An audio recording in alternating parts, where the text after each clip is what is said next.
Oh, I forgot. Had the audio off, guys. Welcome again. Hello, everybody. It's Pastor Dave. I'm the senior shepherd here at LMC. Welcome to our Wednesday night Bible study. Sorry about that little mix up there technologically. I hope that you guys are having a great week. Happy Wednesday to everybody. Of course, for us, that means it is a Bible study time. Got a neat one here for you today.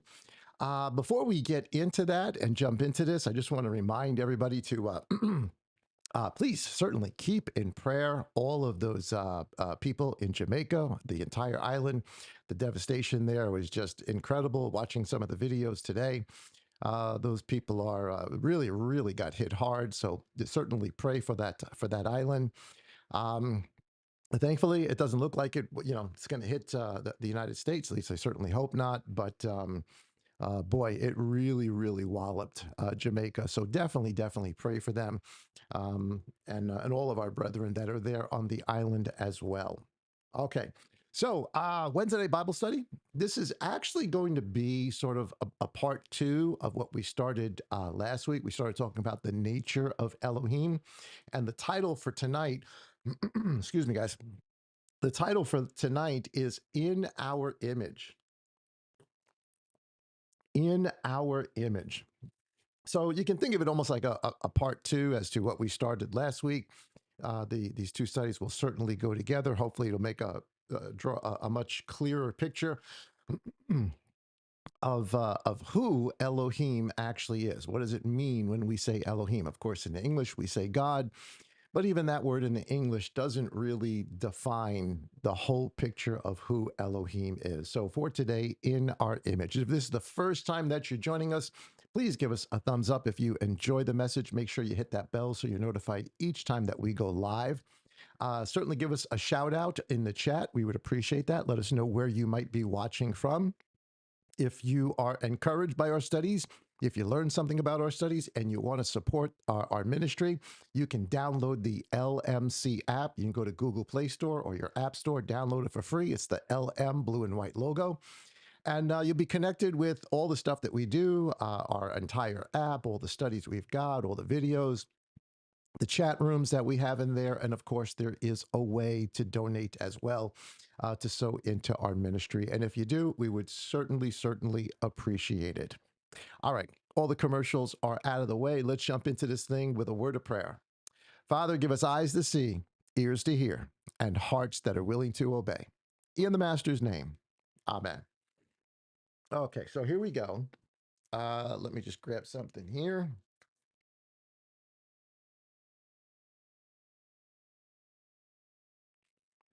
All right. So, in our image.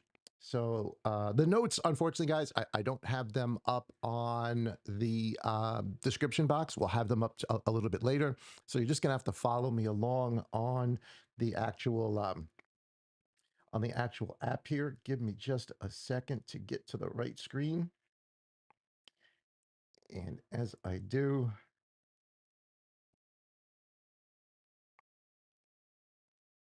here we go. In our image. All right, so very familiar verse. We talked about this last week a bit when we got into the whole idea of echad and what that actually means. And I think we talked about it the prior Shabbat, not last Shabbat, the Shabbat before that as well. So here's Genesis. I know we're already in the Noah part of the Torah portions, but this really is such a big study, and I think it's something that we've all struggled with before, trying to wrap our minds around. I know I have. We all have. So hopefully, between last week and this week, it will make it the whole picture just a little bit more clear for you. So here's Genesis chapter 1 and verse 26, and it says, "And Elohim said, 'Let us make man in our image, according to our likeness, and let them rule over the fish of the sea, and over the birds of the heavens, and over the livestock, and over all the earth, and over all the creeping creatures that creep on the ground.'" Verse 27, "And Elohim created the man in his image. In the image of Elohim, he created him. Male and female, he created them." Now, there's something really interesting that's going to begin to go on from that I think we read it all the time, but I don't think we really catch the meaning, the intent of Elohim in writing this down through Moses. Now, again, we've talked about what the word echad means, and that we are made in his image. And most of the time, I think if you ask people, so what does it mean to be made in the image of God? As a matter of fact, you'll probably hear people say this all the time about all of us. We are all made in the image of God. Uh, no, no, we're not. We're not all made in the image of Elohim. Adam was made in the image of Elohim. And you're going to see as it describes his creation that when it says in his image, so we say, so people hear that and they say, well, does that mean that we look like God? Is God bipedal? Does he have two eyes and a nose and a mouth and two ears and arms and a torso and legs? And certainly when we see things later on that are either theophanies or Christophanies or angels being present, we certainly do very often, not all the time, but very often we see a bipedal being. A face very, very similar to a man, arms, eyes, nose, all of that. But is that what it means to be made in his image? The simple answer is no. Now, those might be characteristics that obviously are similar, but we're talking about reflecting the image of Elohim. And I want you to notice something here, right? And on our opening verse, I'm going to make a big deal out of this as we go on. It tells us that he created the man. Now, when we read that, we're thinking Adam. And we would be absolutely correct. The word Adam or Edom means of the blood, it can mean of the ground, of the red dirt, but it also means blood. And of course, it is also the Hebrew word for mankind. So it says that Elohim created the man in his image. Humanity, Adam, was created in his image. Um, it says male and female, he created them. Adam, humanity, is made male and female. This is really, really important because the whole concept or the idea of being made in his image goes far beyond what it is that we actually look like or even think like.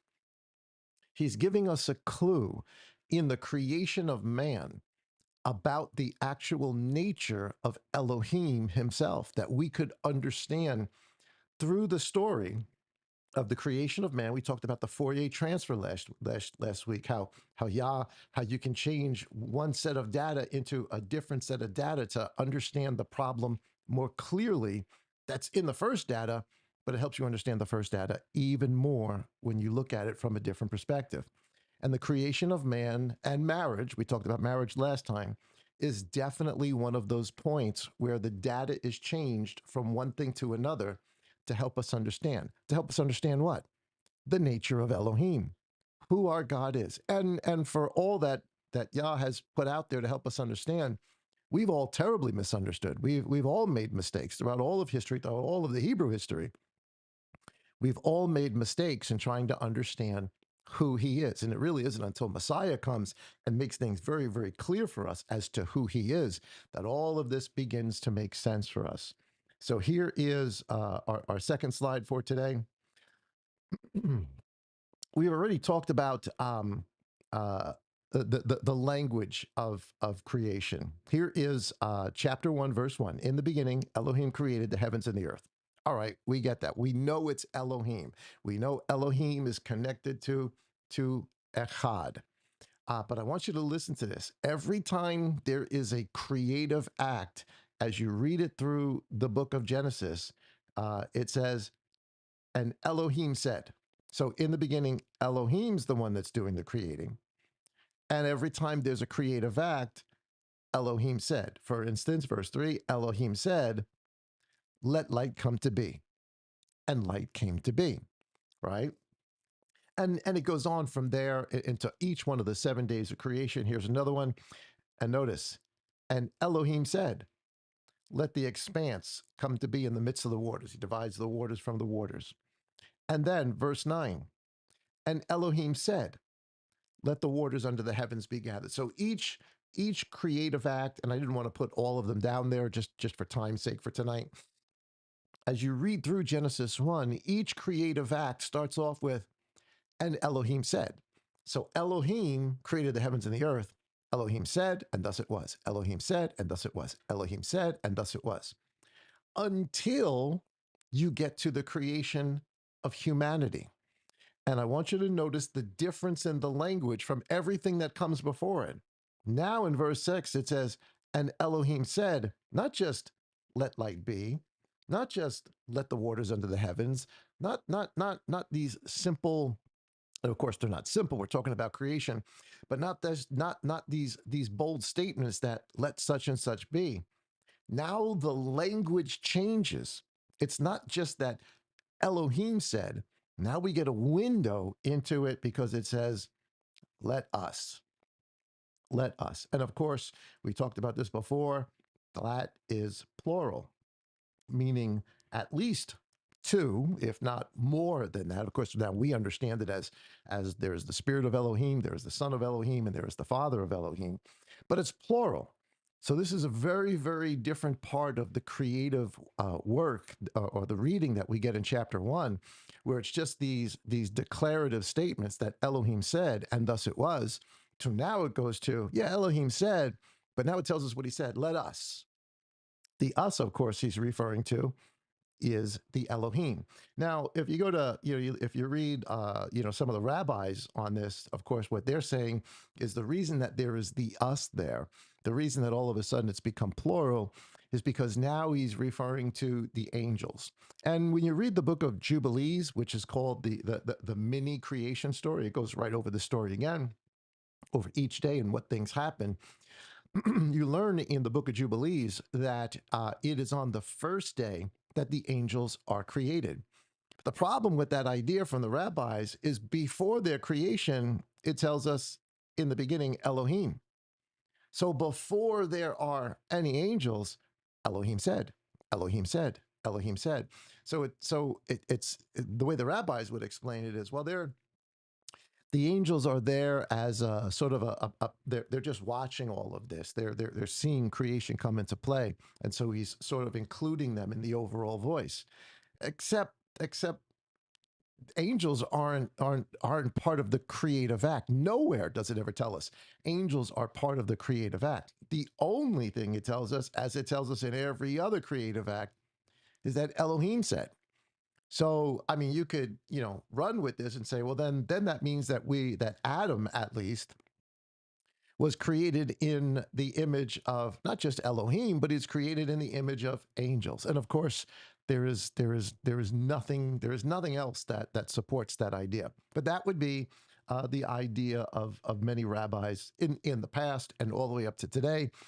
Because if it's not, then it forces them to come to grips with the idea that Elohim is not just singular, but Elohim is plural. And there are definitely some ideas, there's lots of actually information by rabbis and others of this idea of the greater Elohim and the lesser Elohim. But that's another message we'll get into for another day. But it speaks of, I think the lesser Elohim is eventually called Metatron. But there's the Elohim Gadol, the great Elohim, and then the lesser Elohim, and of course we would look at that and say, well, it's what we would call the lesser Elohim is what we would eventually understand to be the Son. But they are both Elohim. But we'll get into that maybe another day. We'll talk more about that. I'll share some information with you. So from our reading, there's a change in the language from Elohim said, a declarative statement. Elohim said, a declarative statement. Elohim said, a declarative statement, to Elohim said, and then he qualifies it, let us make man, Adam, in our image. Okay? Now, we sort of already went over this, so this shouldn't be new to any of us. We've talked about the word echad before. It appears all over the place. Of course, it appears as the description of Elohim, that Elohim is Echad. And we connected this with the concept of marriage, that marriage is actually an example, an earthly example of the relationship of Elohim, of the nature of Elohim. And it is, except it's not the entire example. It's part of it, but it's not the entire example. And so hopefully by the end of today, we'll get the entire example and it will make sense to you. But just by way of review, we already know that the word echad and what it means, we've already established that. So here's chapter 2, verse 24.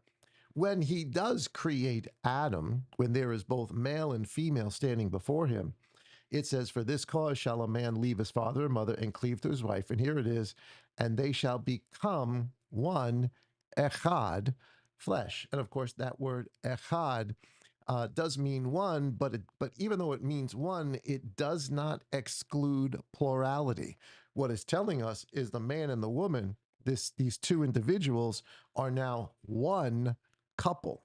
So they are one, but that they are one unit, but that doesn't make them that they are still two individuals. And this is an important definition because this is the earthly example of the heavenly reality. Of course, we all know Deuteronomy, excuse me. We all know Deuteronomy chapter 6 and verse 4. It says, "Hear, O Israel, Yah our Elohim is one." There it is again. That word one is echad. Echad. Again, doesn't exclude plurality. It includes plurality, but it speaks of the plurality as one unit. And of course, we have the Messiah quoting that very verse a couple different times in different ways. But ultimately, in John chapter 10 and verse 30, saying, "I and my Father are echad." They are one. And of course, when you read this, the account in John chapter 10, they want to kill him after this because they clearly understood what he just said. He connected himself with the Shema, with the Elohim of Deuteronomy 6, and they were not happy about it. They were not happy about it. So we understand, or we should understand already, that the relationship of marriage is an earthly example of the relationship between father and son. They are echad, and I would say father, son, and of course the spirit is also in there. We'll talk about that in just a few minutes, but we're just talking about father and son for this particular study. So the father and son are echad. They are plurality. They are two separate individuals, but together they make up one unit, one purpose, one being. I know it's kind of hard for us to wrap our minds around because we're not made up like that. We're not, but Adam was. And that's the thing we need to notice as we read this. That's why I emphasized at the beginning of this study, we are not made in the image of Elohim. You and I are not made in the image of Elohim. Adam, he was made in the image of Elohim. He's the example. That's why it is his story that's in front of us, so that we read his story. And in reading his story, we can hopefully understand the nature of our God. So, having said that, let's take a look at this. I know there's just a little review for everybody. So, here it is. Let them again, one more time. And Elohim said, "Let us make man in our image." Again, plural, plural. And of course, we are not made in the image of angels. And here it is, according to our likeness. Adam is going to be like Elohim. So if we can understand the nature of Adam, we will have a lot more tools to be able to apply to understand the nature of Elohim. So he says to make man in our likeness, in Elohim's likeness, and let them rule over the fish of the sea and over the birds of the heavens. So I guess like Elohim, they are being put in charge of something that is Father's creation. But that's not the thing that makes us in his likeness or makes Adam in his. We're so used to saying we're all made in his image, but that's just not technically true. So according to our likeness, and let them rule over the fish of the sea and over the birds of the heavens and over the livestock and over all the earth and over all the creeping creatures that creep on the ground. And verse 27, and Elohim created the man in his image. So this is, I want you to notice something here. This is the way we read it, and certainly in English and also in the Hebrew, that's singular. Talking about man. When we say man, we're thinking, a guy, a guy with, XY chromosome, a guy in his image. And in the image of Elohim, he created him. But then, in speaking about the him, he refers to them in this way: male and female, he created. Now it's plural. So we go from he created man, which again, we would all certainly obviously consider singular as he's talking about one guy. But then connected with it is this idea of them, just like there is the idea of us, just like it is the idea of our, just like it is the idea of our.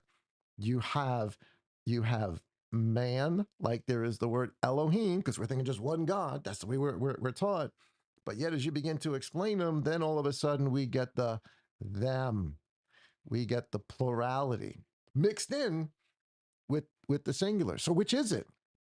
Is it plural or is it in fact singular? This is very important because this is going to tell us about the nature of our God or our Elohim. Again, just saying it in English just doesn't really capture the entire meaning of it. So this is kind of crazy. I know as I say this, your first response is probably going to be like, that sounds a little off. That sounds a little bit crazy. And I get it. It does. But bear with me. Listen to the whole thing. Compare it to what's being said about Elohim, to what's being said here about Adam, and listen to the following verses. Now, I'm just going to say it and get it out there. In Adam, in Adam, in man, in his creation from the dirt, he had within him both male and female. I know it sounds crazy. I know people take all that and they'll go crazy with all the stuff today with gender, craziness that's all over the place. See, I told you we could be binary or whatever it is, or, 5 different gender. No, no, no, no, no, no, no, no, no, no. Remember, we're not made in the image of Elohim. He was. And in his creation, in his likeness, which is the likeness of Elohim, woman's in him as he is created from the dirt. Here is Genesis chapter, and let me see if we can prove this to you. I know it sounds a little crazy, but let me see if I can prove this to you through the scripture. So here's Genesis chapter 2, verse 7. It says, "And Yah Elohim," so Yah being the proper name, Yahuwah Elohim, formed the man out of the dust of the ground. Okay, we got that. We've. So when we say man here, of course, this is. I'm just going to put S here. It sounds singular, and it is, but it also means humanity. Formed the man out of the dust of the ground and breathed into his nostrils the breath of life. And the man became a living being. Again, singular. The man became a living being. So, verse 18, same chapter, we're just skipping down for some verses. Follow me with this. It says, "And Yah Elohim said, it is not good for the man to be alone." He was obviously one being, one singular being that was there. And when you read the account, of course, he's naming the animals. All the animals are coming to him, and he's giving them all names. And by verse 18 is when it tells us, there was no counterpart for him. It was not good. All the other animals had a counterpart, except Adam, except man. It says, "So Elohim said, it is not good for the man, singular, to be alone.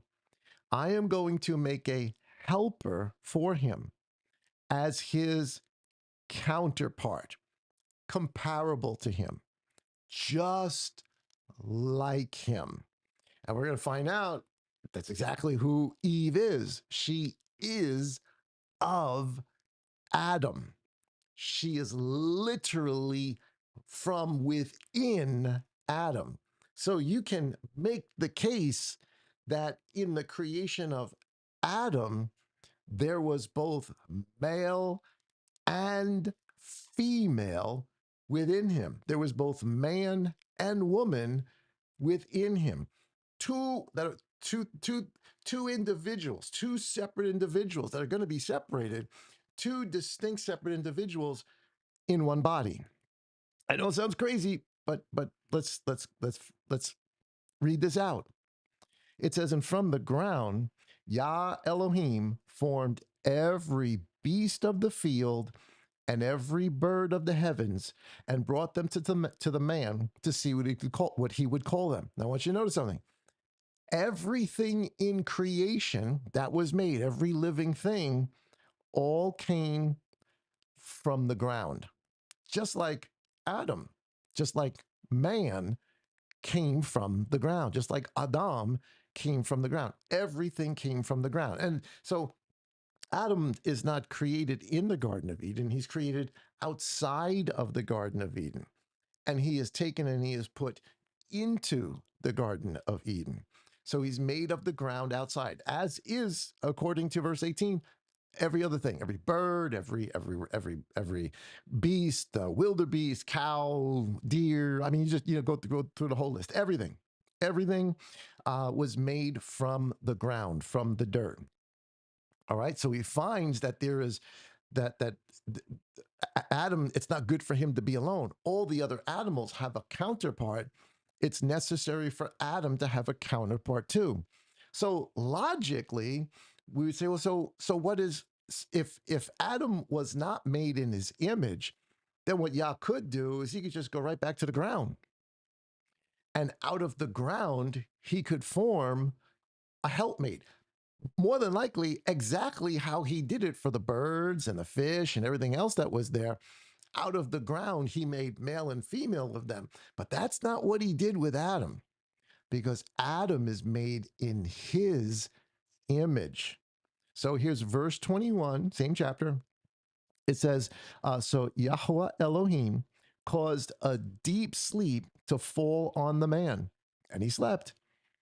And he took one of his ribs. Now, today, again, we're reading this in the way Moses is writing it, but I want you to think about it with our understanding today of both science and how the body works. He took DNA. Now, if it's a bone, maybe we would say bone marrow, but he didn't go to the dirt to create something else for him. He took that which was already in Adam. This is important. He took what was already in Adam and he closed up the flesh in his place, and the rib, the DNA material, Yah Elohim had taken from the man, he made into a woman. Now, the word woman means of the womb of man. That's where the word, the old joke is, of course, Adam woke up out of his sleep, his rib is hurt, and he's got this beautiful naked female standing in front of him. What does he say? Whoa, man. I know it's a funny joke, but that's not what happened. Woman means of the womb of man. She came out of man. She didn't come from the ground. She's not a separate creation. She comes out of man. She is part of man. She is part of Adam. They are two individuals already in him that Yah now separates, and yet says, even though they're separated, they are both echad. When they come together, they are echad. He's telling us in the story of Adam the nature of Elohim. In this particular case, father and son. So it goes on, it says, and he brought it to the man. And the man said, now this is important, this is now bone of my bones and flesh of my flesh. This is not separate dirt that got made into something like the birds and everything else. This is, she is of me. We share the same DNA. Now again, we know XY, XZ, but we're made in Adam's image. They're made, or Adam is made, humanity here is made in Yah's image. And so it says, this one he called woman, again, because she was taken out of man. Here it is. She was taken out of man. For this cause, a man shall leave his father and mother. And so here's the verse we all know. This is the Echad verse, right? So we know that marriage here on earth is a type to help us understand the relationship of father and son and even spirit. But here now, this is not just connected to the idea of marriage. This is connected as far as Adam is concerned, who's made in the image of Elohim, that there's one individual with two different persons on the inside of him that are separated, and yet they are still echad. They are still two separate individuals, but they are one unit in Adam, and even when separated, they are still echad. This is the story of our Elohim. For this cause shall a man leave his father and mother and cleave to his wife, and they shall become echad, one flesh. All right, let's zip through this. So, I mean, we've got. Sorry, I went a little bit too far. In our modern culture, to today, we know that we can transfer organs. Very often, there's bone marrow transplants for people with cancers. The bone marrow transplant is done normally by somebody who is at least somewhat compatible to you. They'll do all sorts of tests to make sure your body doesn't reject DNA from a different person. It's got to be sort of a relative, I guess, a close relative, or at least a close chemical match. But here's this. So we are made in we're not made in Yah's image. We're made in a different image. But in let's just say a bone marrow transplant. Got this right off of AI. You guys can check this out yourself. In a bone marrow transplant of today, as we would know. Now, the picture that's right there is actually I think that's a 2 month old. That's a 2 month old baby. We would say fetus. It's a baby. It's a human being. And the unique thing about it is on the outside, in the physical appearance of that baby, we can't tell what sex it is. We can't tell what gender it is, whether it's male or female, even though it's already been determined, not in its outward appearance, but in its genetic makeup, whether it's XX or whether it's XY. So that's already there. But to the eye, as the baby is forming, we don't have that info. We can't see that information. To us, there are no genitals yet. It hasn't happened. We don't know what it could be. It could be either or. And some people don't want to find out until the actual 9 months are over, and of course, the baby is had. So the AI said in a bone marrow transplant, the recipient's original DNA is not mixed with the donor's DNA in a bone marrow transplant. But the recipient, whoever receives a bone marrow transplant, now has two sets of DNA in their body already. Adam had two sets of DNA inside of him that made up him, but out of him, not through the creation of dirt, but out of him, out of his DNA, would come the woman. Their own in their body, their own is in most cells, and the donors in the new blood and immune cells. This makes the recipient a genetic chimera. Just means of two different things. Like a chimera is like one of those mystical beasts. It's like half lion, half eagle, or whatever two animals you want to put together. That's what a chimera is. So this is saying that. So you have a bone marrow transplant, you become a type of chimera, because you literally have two different types of DNA inside of you. And of course, it's the DNA in the blood. It's supposed to help with the cancer or whatever sickness it is, with cells carrying two different genetic profiles. So even in our own existence today, we can understand or wrap our minds around the idea of having two different genetic profiles within our own body and still be called one individual person. Now, this is us. This is not this, Adam is a different story. He's made in Yah's image. So when Adam speaks, he's not speaking from the perspective of she's different. She has something different from me. His words are, this is now bone of my bone and flesh of my flesh. And why? This one is called woman because she was taken out of man. If she was taken out of man, it means she was already in man. Two separate things, two separate individuals in one unit, making up one person. That's being made in the image of Elohim. Because what is, if it's Adam who is a male, we would consider male, but he also has female in him because woman is taken out of him, and yet they are one flesh. Adam is then plural in one body. Elohim, the word Elohim, is father and son, two different individuals in one being. We would say God or Elohim. And just like the story of Adam in Elohim's image, it is plural. I hope that makes sense to everybody. I hope you got that. This is big. So when we say we're made in the image of Elohim, we're not. You unless you got a bone marrow transplant, you've got pieces of your mom's DNA, you got pieces of your dad's DNA that come together to form its own individual DNA. You become an individual person. That's not creation, that's procreation. Adam was created.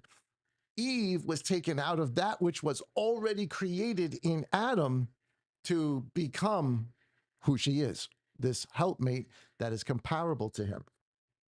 I hope that makes sense to everybody. I really do. If you can wrap your mind around that, this story gets so much easier as you begin to understand the story of our God, of the nature of our Elohim.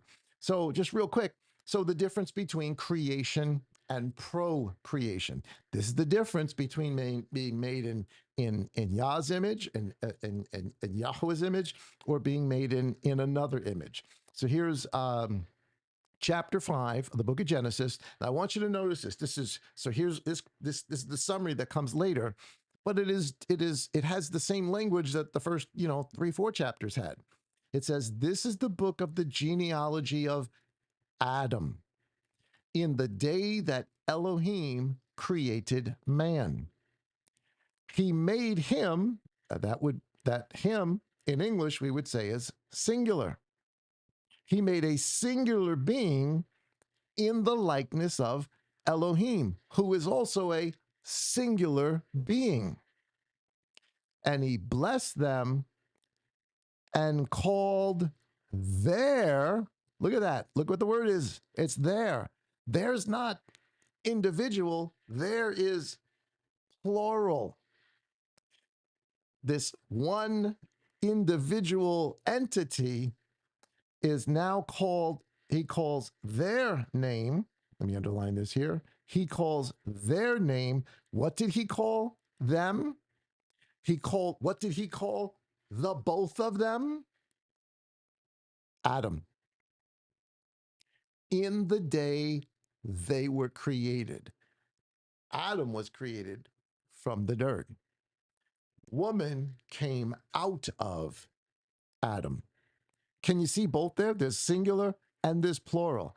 This is in the image of Elohim, who is both singular in being, but plural in person. And yet they are made of the same stuff.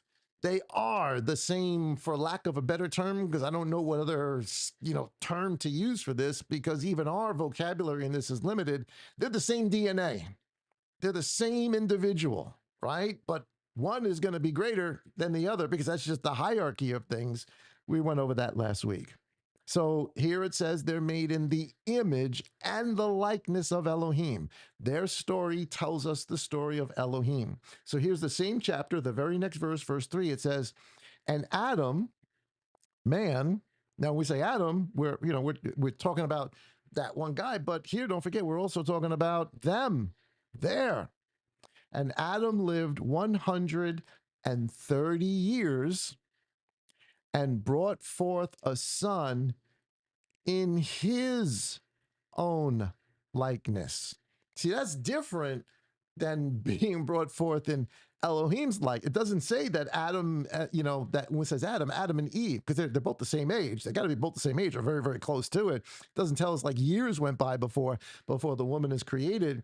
So they have a child in their likeness, meaning that the genetic material that was taken out of Adam, that is now two separate individuals and yet still considered echad, when they come together, they can't create the way Elohim created through his speaking, that is the Father and Son bringing something into life. But what we do is we procreate. We take genetic material from the mother, genetic material from the father. Of course, you see the picture there. That's the sperm and the egg. And I have to give you guys a Sex 101 study. You guys should know all about this. You get half of your chromosomes from your mom, half of your chromosomes from your dad, and then you are a unique person. You are an individual made up of parts of both. They weren't. They were two individuals made up of the same stuff. The same stuff. That's to be made in the image of Elohim. You and I are made in their image. Pieces of both of them now, making something different in the next iteration of life, or procreation. So I guess you could say, in one sense, even that becomes the story of Elohim, because what does Elohim want to do? He wants to create a family. So he creates a family in his image. So what do we then do as the image of Elohim in every way possible, from who we are, what's inside of us, two beings, one body, separated yet echad? We also are told to create, but not create, to procreate, to raise children, to bring children. So the cycle's going on. So we get another window into the nature of our Elohim. He wants family. This is about family, and this is how the family comes. I hope that makes sense to everybody. Like I said, everybody struggles with this, trying to understand this. I got to tell you, when it comes to Bible college, at least the Bible colleges and seminaries I went to, they do a terrible job explaining this. They really do. They did a terrible job, because we just believe it. We say, oh, well, he's that Messiah is God, and that's it, and it's Father, Son, and Holy Spirit. You just believe it, but we don't understand it. Now I'm hoping that you understand it, that you understand how this actually works. That Father took the time to explain this to us in a way that we could understand, that he changed the data from who he is to the data of who Adam is, but it's still the same story, or helping us understand the same problem. All right, so here is that word to come out from, because we just read this about uh, the woman. She came out of. She was in Adam. She came out of Adam. They are, even though she came out of them, they're still echad. They're still one. So here it is, John chapter 14, verse 1. Let's listen to some of the master's words that I hope will now make a little bit more sense to us. So here's John chapter 14, verse 1. He says, let not your heart be troubled. Should be very familiar. Believe in Elohim, right? So we would say God, but now we know it means a whole lot more. But I think he's specifically referring to Father. Believe in Elohim, but he says, believe also in me. Now we can understand that, because for all of, I wouldn't even say it was eternity, for the time to which there is no time, because time doesn't start until the fourth day of creation between the sun, the moon, and the stars, which tells us time here on earth. There is no time. So before creation, the Father and the Son were one being, two different people, two different persons. One DNA, for lack of a better term, that's probably not the right way of saying it, but I can't think of anybody, made of the same stuff. Maybe it's even simpler to say. Made of the same stuff, and yet two separate persons in unison. So he says, believe in me also, in the same way that you would believe in Father, in the same way you would believe in Elohim, believe in me. Why? Well, now we know. So it goes on to say, Yeshua said to him, so Thomas wants to know, where are you going? Show us the Father. Yeshua said to him, Philip, have I been with you so long that you do not know me, Philip? Because he's saying, show us the Father.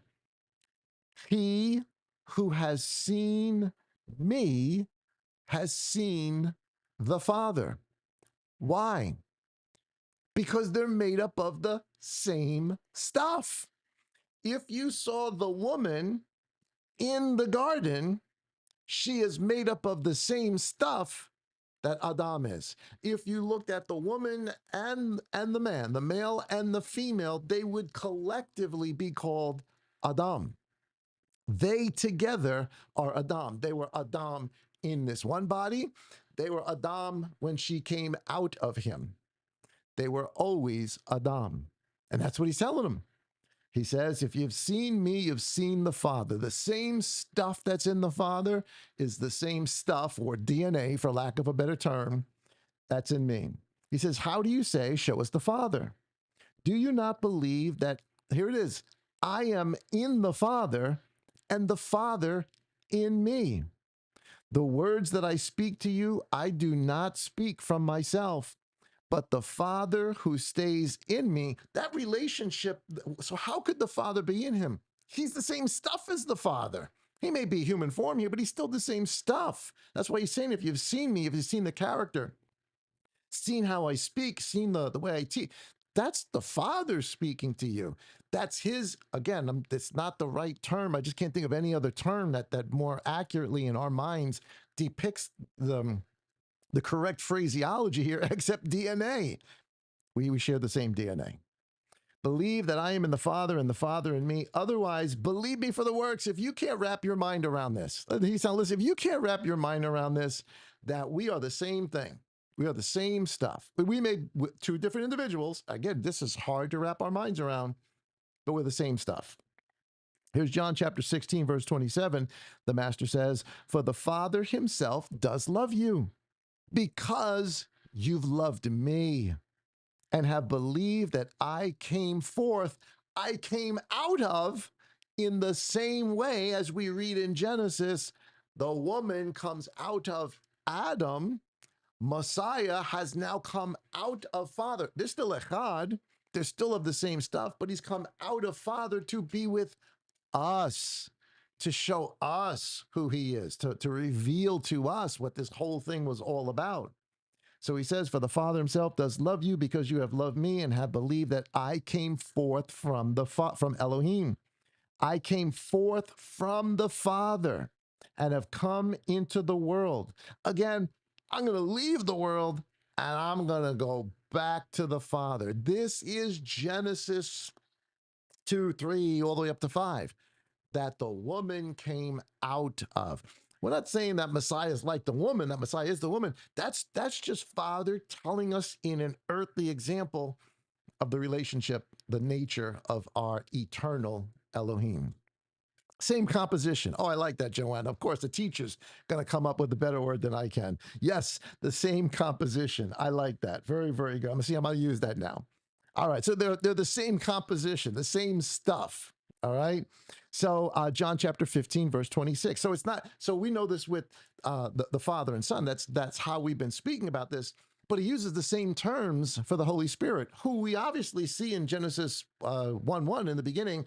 Elohim says, and then we see the Spirit, who is also there pre-existent, whatever it is or he is pre-existent to creation itself, because he's there doing the act of creation with, as part of, and the same composition of Elohim.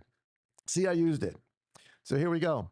It says, John chapter 15, verse 26, and when the Helper comes, whom I shall send to you from the Father, the Spirit of truth, who comes from the Father. So he's going to come from the Father the same way Messiah has come from the Father, which means they have to be part of the Father. The Spirit has to be part of the Father. The Son has to be part of the Father as one entity, made of one composition. And now they have come forth from the Father, or the Spirit's going to be sent to come forth from the Father, and that Spirit will bear witness of him. So we didn't really get into the Holy Spirit too much, but I wanted to pull up that one verse to show you that that same relationship, or that same mechanism as moving from one thing to another, is also spoken of, not just by the of Adam and the woman, but also here of Messiah and Father, and also here of the Spirit and Messiah and Father.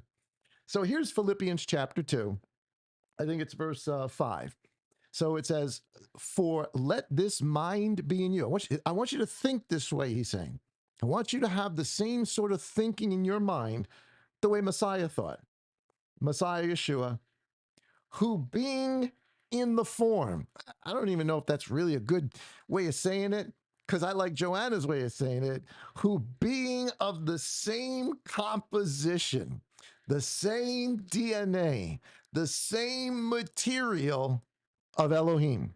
Now you read it that way, and it's like, oh, wait a minute. Now I'm starting to get this.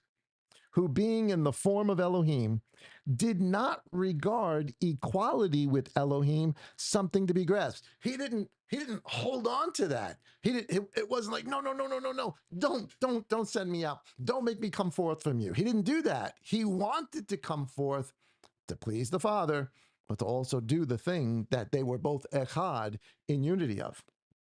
He did not regard equality with Elohim as a matter to be grasped, held on to, gripped tightly, but he emptied himself, coming out of or coming forth from his own words, Elohim, taking the form of a servant, us, in the image of Adam, and came to be in the likeness, in the image of men.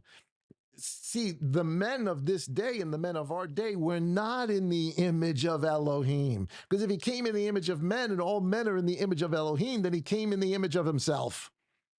And he didn't. He came in our image, which of course is a fallen, beat up version of it, copy after copy after copy.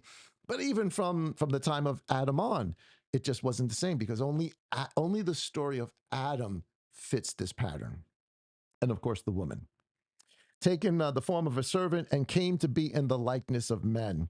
And having been found in the fashion as a man, he humbled himself and became obedient unto death, death even of a stake. Now we can begin. I know we know this, but I hope you can really wrap your mind around what this is actually saying, what the story is actually about.